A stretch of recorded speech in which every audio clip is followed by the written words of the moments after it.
Aditya anis kan kejeta fani kijibda mali gurbatu shiram beektu ati eessatti bartee gidira.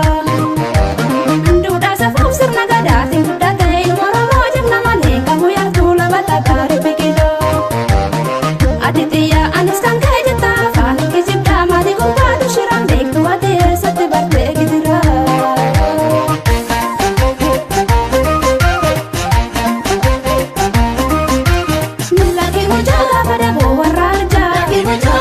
Yaman balartu, si fanga doda kaori, ati nama mararamtu, jipa walin gata dulo, naratun desi te shira, nya kali tunggal maune, buila peti ya irra, buila peti ya irra, buila peti ya irra.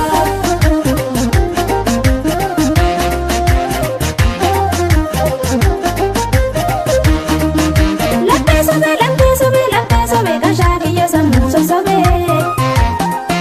Sakini de homali de garara tabe. La sobe, kashtiki ya samu so sobe.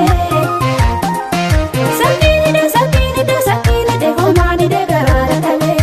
Garara tabe, garara tabe, garara tabe, garara tabe. Laki garayu laki wadan jalala. Nam sente jambi, laki garayu laki, kota pitamo, laki garayu laki, chupu sigambi, laki garayu laki, chupu sigambi laki, chupu sigambi laki, chupu sigambi laki, chupu sigambi.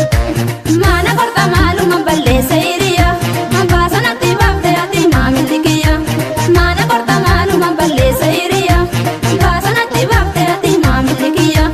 Siporu chukul mabiya, siporu chukul mabiya, siporu chukul mabiya, siporu chukul mabiya, siporu chukul mabiya, siporu chukul mabiya.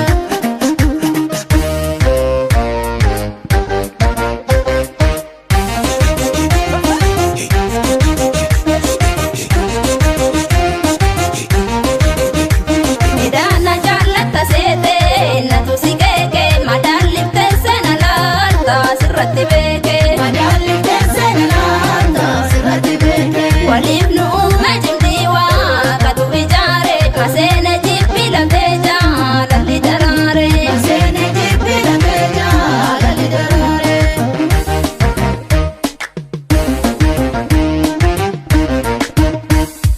Jaalalti faaguutni waliin kaasifne dhaamoo. Foolini ugamoo kaamiyaan da'imaan madamoo. Orooticha boonaa keeloon ijaarsa galti. Abbaan kee bakkuudhaa warra caachuu kallachaati. Qoricha buna baraarte mala, sina fayyisee dhibee jaalala. Rakkina hundumaa si mala, sinan banadhee cufaa balbala, sinan banadhee cufaa.